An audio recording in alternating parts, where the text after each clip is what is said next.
everybody hear me if I just kind of talk and walk? All right. So what I'd like to do over the next few minutes, because Lorna has the flag, she's going to keep me on time, is to talk a little bit about some of the trends that we see occurring in economic development. Now, some of these may resonate with your countries, they may resonate with what you're seeing in your cities and your regions. Others of them are what we're seeing a little bit ahead of the curve here. So just a little bit about what I do. I do innovation and economic development for one of the largest life science and technology real estate solution firms in the world. We are the largest landholder of land for that across the United States and are expanding globally as well. I spend about 280 days a year on the road. I usually visit 70 to 100 cities, and I visit between 50 and 75 economic development models a year.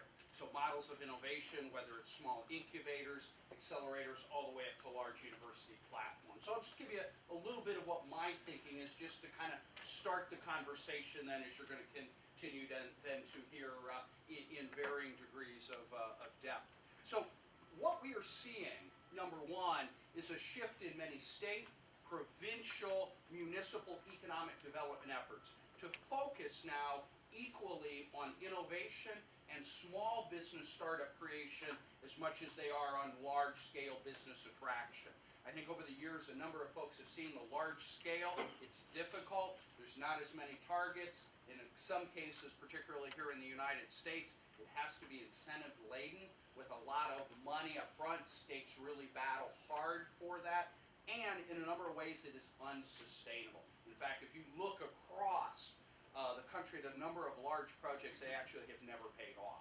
So a number of cities are kind of turning and saying, we need an innovation policy as much as we need a large-scale policy. How do we start taking companies that might be $2 million in revenue and growing them to $20 or $50 million in revenue? And it's that curve that starts to really become the job creation curve when a firm goes from 2 to 200 to 500 employees in the space of 18 months or so.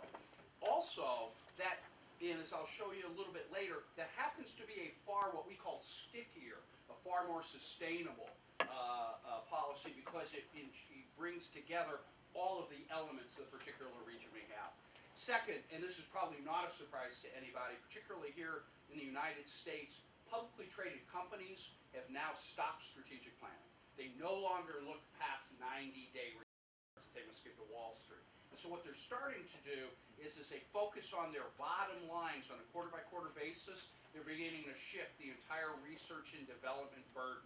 They're looking to shift it particularly to universities, and they're looking to shift it in some cases to startups that they can have within an orbit to see and to pull back in when the time becomes right. Third, and this is something Amy may talk about, I hope, a little bit at the lunch this afternoon. It's a de-anchoring that we're finding of the institutions.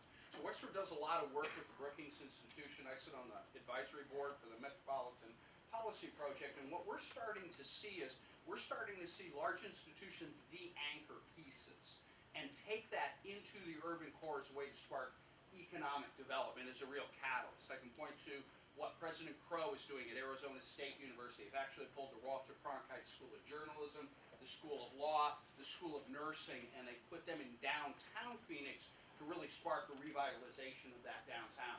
The University of Arizona in Tucson, which actually 110 miles away, took a medical school and put it in Phoenix. You start seeing what's happening with Cornell, with Columbia, with a number of large institutions taking pieces, usually not the undergraduate piece, not the piece we associate with the campuses, but the professional, the graduate schools, and they're starting to put it in an area where it can be concentrated with infrastructure, with talent, with resources. Innovation in itself has really never been a lone endeavor. While we may think about inventors like Samuel Morse or Thomas Edison or Marconi or others, in a lot of cases, you peel back the onion, invention is not done by lone wolves, it's done in wolf packs. And so to create an environment where these packs of inventors can come together to move things forward becomes critically important. And finally, And this is something universities are just starting to pick up on, and not enough of them yet. Most universities think of technology transfer as a pathway to economic development. But if you look across the technology transfer and intellectual property portfolio of a university, it's usually pretty thin. They have a very difficult time getting discoveries out the door and getting them picked up by businesses. That's for a number of reasons, both systemic and technological. But what universities have in abundance that entrepreneurs and innovators need, they have know-how. And so in a lot of cases, the successful universities are going to be the ones that can start creating a pathway into their know-how in addition to a pathway into their technology. We'll talk a little bit about that. So I believe in four things. I believe there's an emerging competitive advantage out there for regions that can create these knowledge communities that foster resource concentration and capital efficiency. Now, to me, a knowledge community is really this kind of mixed-use community that's built on a foundation of discovery, innovation, and entrepreneurial activity, and is driven by either the presence of a major research institution, academic medical center, or a corporate driving force. Number two, innovation has become entirely a social enterprise. So by that, we need to change the way we think about work and the environment in which that work is done. Number three, do not let anyone tell you differently. Talent is the real currency of innovation and economic development. Nothing trumps it, and that includes money. As a matter of fact, money will always follow talent, not the other way around. So when I travel and I ask people, what do you wish you had more of? And when they say, we wish we had more VC money, you know what that means? It means you don't have enough talent. You don't have enough serial entrepreneurs. You don't have enough of the mentorship class. You don't have enough of the retirees that can come in and show entrepreneurs and young businesses how to get started, because that's where money bets. Money bets on people, it doesn't bet on ideas. And fourth, innovation creates inclusion. Now you think about this, in fact, one of the places you start seeing this, and maybe talk to Wayne Buck a little bit about it later, is in the NATO Global Innovation Hub.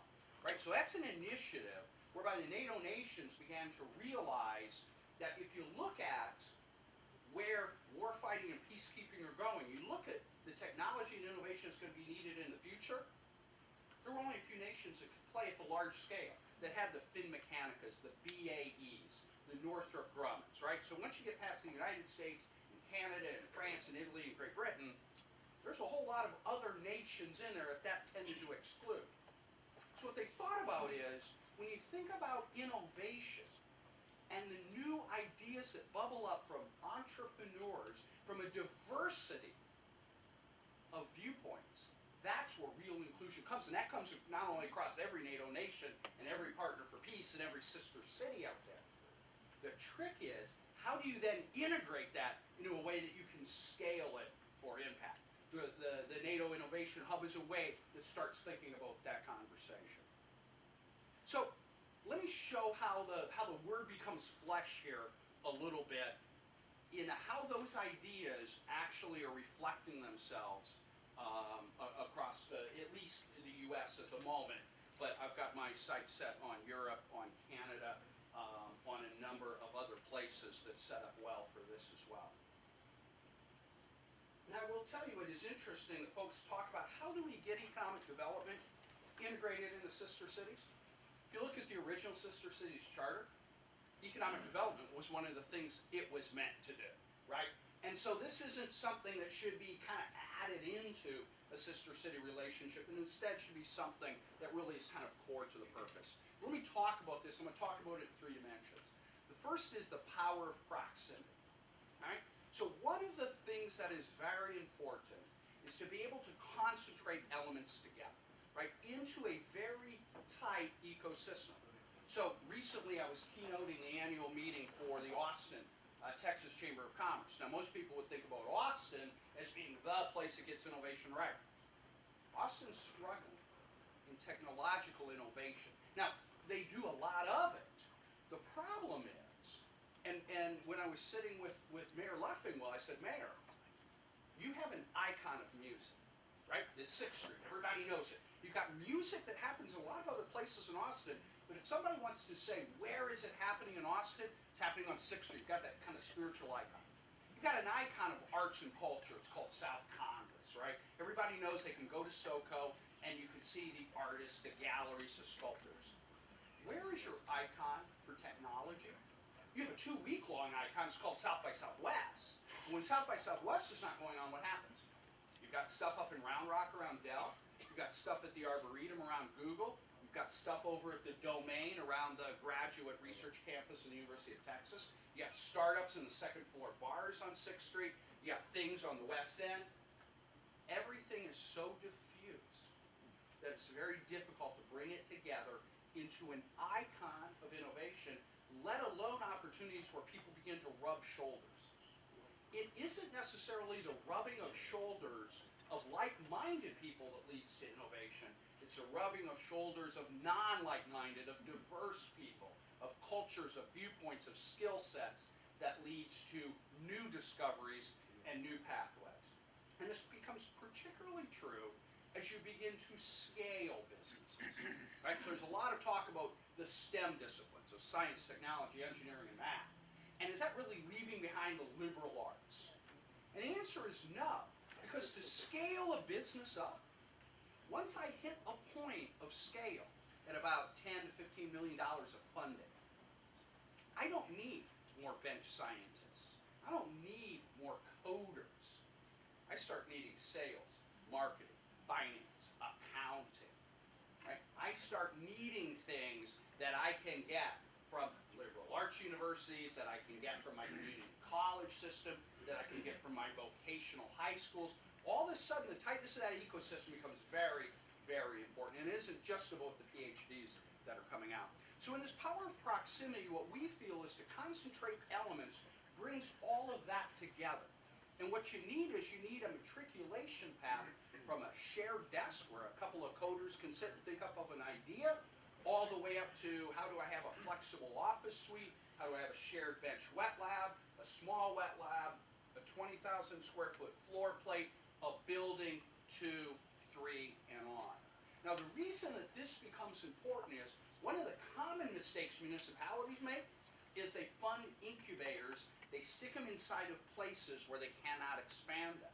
So what happens is they're putting subsidy into an incubator or an accelerator, it sits there, and then at the point I become successful, I outgrow it, I am now susceptible to a pull somewhere else. Because at that moment, it's usually a funding event that is costless. Somebody comes in and they say, hey Tom, got a great idea, I want to invest in your business, I'll give you $10 million. But come to Cambridge, Massachusetts, come to La Jolla, California, and I will not only give you money, I'll give you resources, relationships, I will plug you in to a community that will help you scale your business. How do you say no to that? Yeah, sure. And the next thing you know, businesses that are at the point where they become positive contributors to the economic environment start to pull away. The matriculation path helps them grow within an innovation ecosystem of wraparound services. So you think about what keeps them there. If talent is number one, right, you've got to have a good pathway of talent. You also need to leverage the university's intellectual capital, talent, and faculty expertise. It's innovation, it's research, it's commercializable products, and also it's infrastructure. Core labs, facilities, instrumentation. Now, all of that gets leveraged together. What I tend to find is universities don't always give themselves full credit for everything that they have. But as the university is thinking through that, a region has to be thinking through what are my intellectual, proximate, and geographic advantages. And the two of them have to be in sync. It would not make sense in this region for this region to say, you know what, we want to be the premier center of large molecule pharmaceuticals in the United States. It's just not going to happen. The reason it's not going to happen is even if there was that researcher at Old Dominion University or Eastern Virginia Medical School, the rest of the region's elements don't fit. So you think about the geographic, proximate, and intellectual advantages of Hampton Roads. right? They sit in things like port and maritime. They sit in things like bioelectrics, particle physics, modeling and simulation. Those things have multiple presence across the region. They have the assets, they have the resources, they have the infrastructure, there is the academic talent coming out. All of that gets to be very tight. Now if I marry that with this matriculation path, I can come in and be a one-bench researcher in bioelectrics, and as I grow within a very tight ecosystem of all of the things I need. Now, the reason that becomes an economic development defense strategy is money is lazy, but it is smart. So venture capital folks, experience with them, they're lazy. They don't like to fly places, which is why they want you to come to them. But if you say, hey, Tom, I'm going to give you $10 million, and I say, you know what, I can't move to Cambridge, and let me tell you why. My business needs access to the free electron laser that's at Jefferson Labs. My business needs access to Dr. Richard Heller and the Center for Bioelectrics at Old Dominion University. My business really leverages the folks coming out of the National Center for Medical Modeling and Simulation at Eastern Virginia Medical School. Or I've got a pathway to the very best MBA students coming over to the College of William and Mary. I've got these pathways. You pull me out of that, you're going to debilitate my business. Now money is smart. They say, well, I don't want to debilitate your business. You stay where you are in this environment that you've created. But money's still lazy. If I'm coming all the way to Hampton Roads, if I'm going to Halifax, Nova Scotia, you know what? I'm going for more than one business. So now I'll come up and I'll find other businesses as well that I can begin to invest in. It's how little old Fort Wayne, Indiana, population 155,000, has Goldman Sachs Ventures and 8 other funds. Because they happen to have 2 things going for them up there in electronics. Goldman Sachs tried to pull a company called Sweetwater out of Fort Wayne and take them up to New York. Sweetwater wouldn't go because they had this tight ecosystem. Sachs went down, and now I think they've got 15 different investments. And where Goldman goes, others tend to follow because there's something. And now there's actually an interesting concentration of VC. The second is you concentrate these regional elements, you're really concentrating them for capital efficiency as well. Most startups can't afford in this day and age to outfit a full laboratory, right? Be it a biological laboratory, a chemistry laboratory, a physics laboratory. But if those labs are available on a spec basis, if small labs are available where I can access the talent of the university, if I've got things like the Cambridge Innovation Center, which is the largest concentration of startups anywhere in the world, if it's got a presence there, all of a sudden I can go and I can have access to all of the things that I need. Now, it's interesting to concentrate resources, but I am also a realist. If you are a mayor, you can't concentrate everything in one place, right? So one of the things that we're starting to think through is Wexford, and I talked with Bruce Katz at the Metropolitan Policy Project about this last week, was we've come up with an idea that we call the innovation constellation. And that really is, how can you create this North Star, an iconic North Star, yet have this North Star and constellation to everything going on in a region? For instance, Jefferson Laboratories is over in Newport News. Nobody's going to bring that particle physics accelerator to downtown Norfolk. So how do I create the pathway back and forth between Newport News and Norfolk? Or what's happening out in Virginia Beach, or what might be happening in Gloucester, or Williamsburg, or Suffolk, or Chesapeake? It goes on and on and on. Hampton Roads region, Steve will tell you, is 17 regional municipalities. How do I connect all of those together so that this is a constellation of resources? And the way that you attach those deep threads is you weave them into a fabric, and that fabric is based on programming, events, and place-based collaboration. The third thing I'm going to leave you with, and I'm going to get out of the way, is when you do one of these projects, it has to be about inclusion of a community as well, right? And so when we think through these, and the projects we do are very large scale, so we do large scale projects with the major research institutions, Yale and Duke and Washington University and Wake Forest, Maryland, it goes on and on and on. And when we do them, what we want to make sure is that it creates this pathway for the communities that happen to be adjacent to it. In a lot of places, universities sit adjacent to very disenfranchised and very challenged communities. So how do they represent economic development and job opportunity beyond a custodial services or a security desk? And so what we do is we work with the school systems to fund programs to keep kids in school along pathways that are going to be needed for that talent pool coming successive generations as that expands. One key project that we're very keen on is in Baltimore, where we sit adjacent to a very, very tough community. And there in Baltimore, we've created a program that brings kids from the local school system into the research park that we run, exposes them to jobs, gives them a pathway into the community college, guarantees them internships with every company within the park, so that they have this opportunity now to understand what happens in these places and to see a pathway to participating in it. So with that, as you start building these things, you can see what I mean by proximity.